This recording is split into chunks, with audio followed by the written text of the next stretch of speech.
ఇదిగోనక్క. ఈవిడ పిన్ని బాబు. పిన్నంటే ఆంటీ. వీడు మా అబ్బాయి రవి. డాడీ డాడీ అంటే డాడీ కాదు, డాడీ. డాడీ అంటే నాన్నగారు. డాడీ పిచ్చిరదా, ఎంత చెప్పినా వినడు, కొట్టినా మాండు. డాక్టర్ గారినే నాన్నగారు అంటాడు. ఓని లెక్క పసివాడు. అవును, బాబు నాన్నగారు ఇక్కడ? అదే అడుగుతావులేమ్మా. ఆయన అక్కడెక్కడో అంబాలాలు, నేనేమో ఇక్కడ. వెంటనే బయలుదేరిరా అని ఉత్తరం రాయడం, నేనేమో సామానంతా సర్దుకుని బయలుదేరేసరికి టెలిగ్రామ్. నాకు ట్రాన్స్ఫర్ అయింది, బయలుదేరొద్దు అని. ఉత్తరం రావడం, నేను సామాన్ సర్దుకోవడం, టెలిగ్రామ్ రావడం, సామాన్లన్నీ విప్పుకోవడం. ఇదే తంతు. ఒకళ్ళొకళ్ళు చూసుకుని సంవత్సరంన్నర అయింది. నువ్వేం బాధపడిపోకక్క, ఈ మగవాళ్ళంతా ఇంతే. ఈయన మాత్రం ఇప్పటికీ. అవును, ఈయనెక్కడా? ఒకటే కబుర్లు చెప్పుకుంటున్నారు. ఒట్టి మాటలనే మన కాఫీ నీళ్ళు ఇప్పిస్తారా? ఇదిగో తెస్తానండి.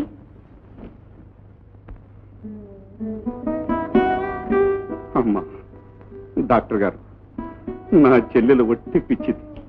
ఎప్పుడు ఏం చేస్తుందో ఏమంటుందో, అలాంటి దాన్ని తీసుకొచ్చి మీ ఇంట్లో పెట్టాను. పర్వాలేదన్నయ్య, నువ్వేం దిగులు పడకు. శారద నీకెలాగో నాకు అలాగే చెల్లెలు అనుకుంటాను. కడుపులో పెట్టి దాచుకుంటాను. చెల్లెల్ని కాదమ్మా, కడుపులో చిచ్చు దాచుకుంటుంది. కేశవయ్య గారు, ఇక మీరు శారదనే వంటానికి వెళ్ళేది. ఇప్పుడు శారద మీ చెల్లెలు కాదు, నా పేషెంట్, మా పద్మ చెల్లెలు. బాబు, మీ రుణం ఎన్ని జన్మలకి తీర్చుకుంటాను. అమ్మా, బాబు, ఇక నేను సెలవు తీసుకుంటాను. సెలవు వెళ్ళొస్తానమ్మా. ఎక్కడికన్నయ్యా? ఇంకెక్కడికమ్మా, మన ఊరు. నన్ను ఒంటరిగా వదిలిపెట్టి వెళ్ళిపోతావా అన్నయ్య? అదేమిటి శారద, మేమందరం లేవు? అవును, నాకు మీరంతా ఉన్నారు, కానీ మా అన్నయ్యకి ఎవరు లేరు. పర్వాలేదులేమ్మా, వెళ్ళిరా అన్నయ్య. వస్తాను బాబు. మంచి అన్నయ్య. అన్నయ్య, నీకెప్పుడు గాలి మళ్ళితే అప్పుడు వెంటనే ఇక్కడికి వచ్చేసే. ఎన్ని పనులున్నా సరే వచ్చేయాల్సిందే. అన్నయ్య, ఆ రైలు బండిలో కిటికీ పక్కన కూర్చోబోకు, కళ్ళల్లో బొగ్గు పడుతుందో ఏమో. అన్నయ్య, కమలా వాళ్ళు అడిగితే శారద క్షేమంగానే జరిగింది, బాగానే ఉందని చెప్పు. బాబాయ్ని కూడా అడిగాను చెప్పు. అలాగేనమ్మా, వెళ్ళిరానమ్మా.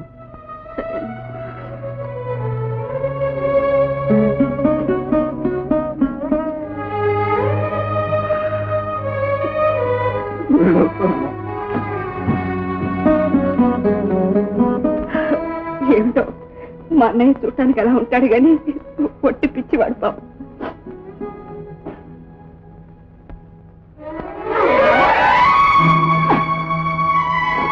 శారదా, ఎవరికమ్మా ఈ పక్క? నీకేనక్క. ఇక్కడైతే పెద్ద పెద్ద కిటికీలు ఉన్నాయి, చల్లగా గాలి వస్తుంది, హాయిగా పడుకోవచ్చు, ఏ గోళ లేకుండా. ఏ పడుకో పడుకో. ఇప్పుడే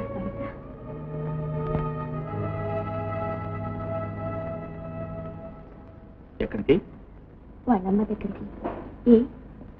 ఏం లేదు, వాడు నా పక్కలో తప్ప నిద్రపోడు. నిద్రపోయాడుగా.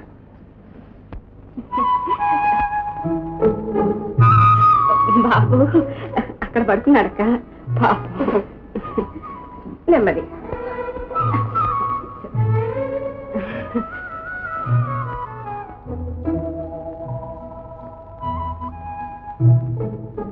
అక్క, అర్ధరాత్రి కూడా దాహం వేస్తుందేమో, ఇంకో మంచిదేమో.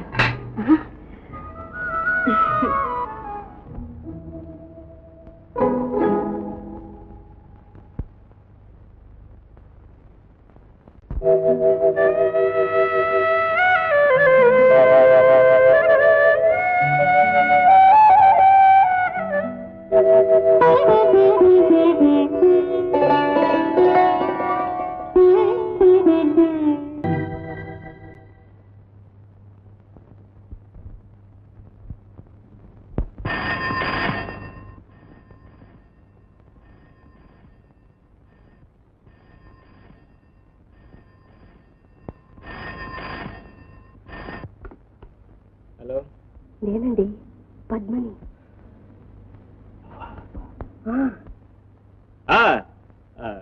ఏమండి పద్మనాభం గారా? మీరా? ఏంటండి చాలా ప్రమాదంగా ఉందా? అయితే రాక తప్పదంటారా? అలాగండి, ఇప్పుడే బయలుదేరుతున్నా. వస్తున్నా వస్తున్నా.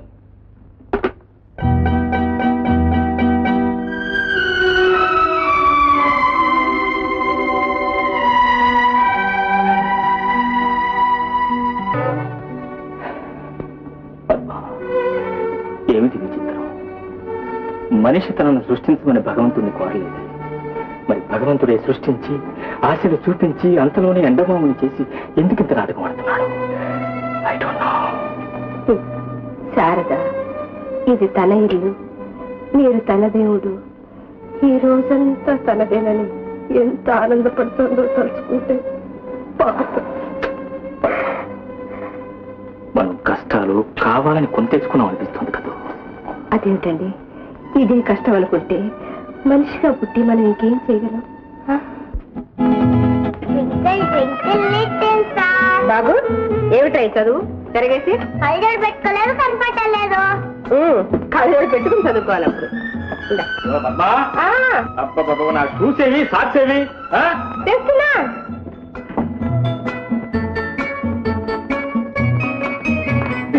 నీకెందుకు లేక ఈ పనులన్నీ? అయినా నేను వచ్చిన తర్వాత కూడా ప్రతి చిన్న పనికి చీటికి మాటికి పద్మ పద్మ అంటే ఏం బాగుంటుంది? ఆయనకేం తెలియదు. నువ్వేమనుకోబోకు.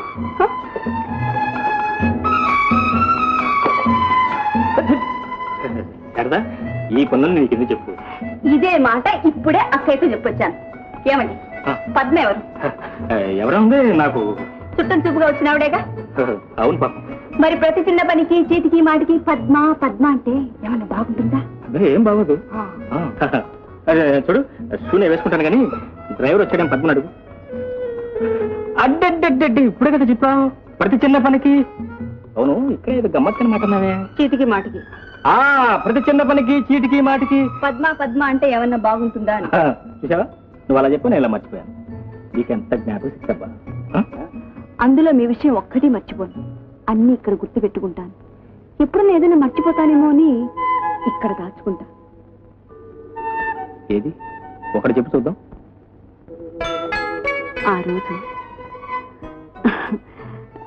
అదే మన పెళ్లి రోజు సాయంకాలం సాయంకాలం మీరు మందుల సంచి తీసుకోవడానికి లోపలికి వచ్చారే?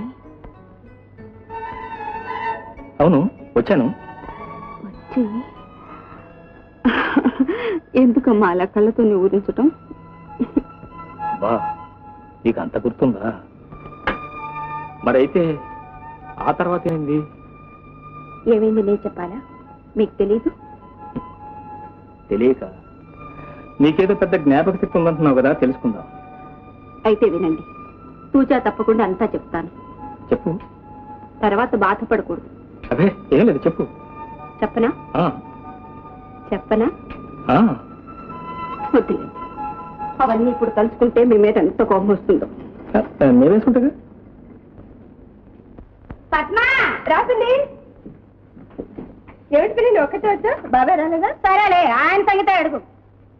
మీ ఆయన లోపల ఉన్నాడా? ఉన్నారు. ఏ మీ ఆయన వాడు చేస్తాడమ్మా? ఏం చేశారు పిన్ని? వాడు ఎవడో పిచ్చి వాడిని తీసుకొచ్చి మా ఇంట్లో పెట్టాడా? ఇప్పుడు పిచ్చి కుదిరిపోయిందా? బాగు పట్టేటట్లు ఉంది. మా ఆయన్ని వాడి చేత నాన్న నాన్న అని పిలిపించాడా? పిలిపించాడా? పోనీ ఏదో పిచ్చి వాడు పిలుస్తున్నాడు అని ఊరుకుంటే ఇప్పుడు మా ఆయన వాడిని నా కొడుకు అని వెంట పడుతున్నాడే. అట్లా నవ్వకు. అమ్మాయి చూడు, ఎలాగైనా మీ ఆయనతో చెప్పి మా ఆయన పిచ్చి కుదిరించకపోతే నేను నా కొడుకు అంతే. అలా ఎప్పుడు జరగదులే పిన్ని. అమ్మాయి పద్మ, అలా జరగకూడదని కదమ్మా ఇక్కడికి వచ్చింది. చూడు, వెళ్ళి కాస్త కాఫీ తీసుకురా.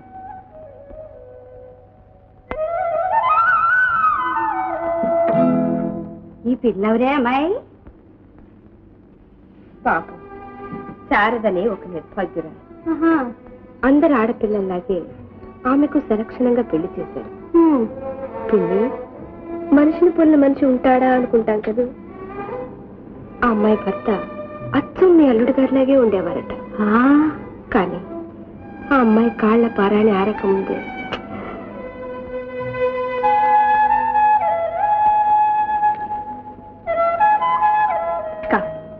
చూడు శారదా, ఇవాళ నుంచి ఈ మందులను ఆఫ్ చేసి వీటిని తీసుకో పొద్దున సాయంత్రం. అబ్బబ్బబ్బబ్బా, ఎందుకండి ఈ మందులన్నీ?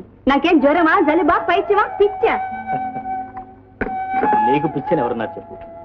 అయినా నువ్వే చెప్పు, ఈ మందులు తీసుకుంటున్నప్పటి నుంచి నువ్వెంత ధైర్యంగా ఉంటున్నావు, ఎంత ఆరోగ్యంగా ఉంటున్నావు? ఎందుకు ఆరోగ్యం? అవ్వా, అలాగా? అందుకే ఇక్కడికి తీసుకొచ్చారు. నీకెంత గుండె నిబ్బరమే పిల్ల. రేపు పొద్దునది మీ ఆయన్ని నా మొగుడే అంటే?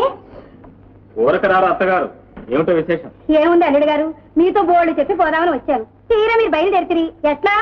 అలాగా అయితే రండి, కారులో డ్రాప్ చేస్తామా, వెళ్తూ మాట్లాడతాం. సరే పదండి. ఉండి వెళ్ళిపోయింది. ఉండమ్మా, అవతల బోర్డు అని పనులున్నాయి, వస్తాను.